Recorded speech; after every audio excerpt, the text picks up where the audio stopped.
Ask مفتی طارق مسعود۔ نماز نہ پڑھنے کی وعید والی حدیث۔ کچھ لوگ بالکل نماز نہیں پڑھتے، اور میں نے یہ حدیث سنی ہے کہ جو ایک نماز نہیں پڑھے گا وہ 800 سال جہنم میں جلے گا۔ تو اور میں نے یہ بات بھی سنی ہے کہ پیارے نبی کریم صلی اللہ علیہ وسلم سب کو جنت میں لے کر جائیں گے، اس بارے میں رہنمائی فرما دیں۔ بشرا رحمان، ڈیرہ غازی خان سے۔ دیکھیے، جو 800 سال جہنم میں جلنے والی حدیث ہے نا، یہ فضائل اعمال میں ہے، جس کے الفاظ یہ ہیں کہ ایک حقوب جہنم میں جلے گا، اور ایک حقوب کچھ پتہ نہیں 1000 سال کا، اس طرح کر کے کچھ کیلکولیشن کی ہے۔ لیکن یہ حدیث کہیں بھی تلاش کے باوجود ہمیں کتابوں میں ملی نہیں ہے، حتیٰ کہ جو شیخ الحدیث مولانا زکریا رحمۃ اللہ علیہ انہوں نے بھی نیچے لکھا ہے کہ لم اجدہ فی کتب الحدیث۔ تو اور جس کتاب کے حوالہ دیا، میں نے اس پہ ایک دفعہ بڑی تحقیق کی تھی تو کہیں ملی نہیں ہے، تو اس لیے اس حدیث کو بیان کرنے سے اعتراض ہی بہتر ہے۔ باقی یہ کہ ایک الگ بات ہے کہ نماز چھوڑنا اسلام میں سب سے بڑا جرم ہے، یعنی شرک کے بعد سب سے بڑا جرم نماز کو قضا کرنا ہے، تو اس لیے اس کی سزا ہے بہرحال بہت سخت۔ وہ کیا ہے اس کی تفصیل ہمیں نہیں ملتی، تو نماز کی پابندی کرنی چاہیے۔ نماز کا قضا کرنا جہنم کی آگ کو اپنے اوپر حلال کرنے کا ذریعہ اور سبب ہے، تو اس کا بہت زیادہ خیال کرنا چاہیے۔ یہ مسئلہ کہ بھئی ہمارے پیارے نبی تو سب کو جنت میں لے کر جائیں گے، تو یقیناً لے کر جائیں گے سفارش کی وجہ سے، لیکن اس میں بہت سے لوگوں کی سفارش فوراً قبول نہیں ہوگی، بلکہ کچھ سزا کھانے کے بعد وہ جائیں گے۔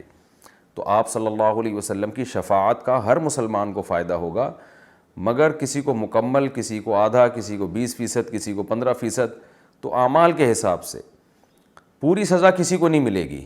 اس سزا میں تخفیف ہوگی آپ صلی اللہ علیہ وسلم کی شفاعت کی وجہ سے، لیکن اس شفاعت پر قناعت کر کے بیٹھ جانا کہ ہماری تو شفاعت ہو جائے گی، تو یہ قناعت کر کے بیٹھنا اس لیے غلط ہے کہ اگر تھوڑی بھی سزا جہنم میں ملی تو وہ جہنم کی تھوڑی بھی یہاں کے حساب سے بہت زیادہ ہے، تو اس لیے نبی کی شفاعت کی دعا بھی مانگنی چاہیے، اور ساتھ ساتھ گناہوں سے بچنا بھی چاہیے۔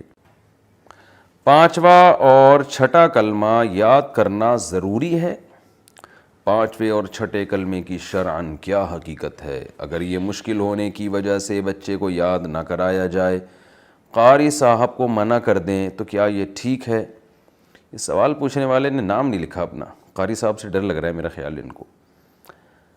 دیکھیے، یہ جو کلمے ہیں نا، 6 کلمے، پہلا، دوسرا، تیسرا، چوتھا، 5واں، چھٹا، یہ کلمات وہ ہیں کہ یہ مختلف اذکار ہیں، مختلف دعائیں ہیں جو حدیث سے ثابت ہیں، اور ان کے علاوہ بھی بہت سارے کلمات حدیث سے ثابت ہیں۔ تو کسی زمانے میں کسی بزرگ نے، کسی عالم نے لوگوں کو یاد کرانے کے لیے، تاکہ لوگوں کو اس میں دلچسپی پیدا ہو، تو یہ والے کلمات لے کے ان کو نمبر دے دیے کہ یہ پہلا کلمہ، یہ دوسرا کلمہ، یہ تیسرا، یہ چوتھا، یہ 5واں، یہ چھٹا۔ تو یہ کلمات کو جو نمبر لگے ہوئے ہیں نا، پہلا، دوسرا، تیسرا، چوتھا، 5واں، چھٹا، یہ کہیں قرآن و سنت سے ثابت نہیں ہے۔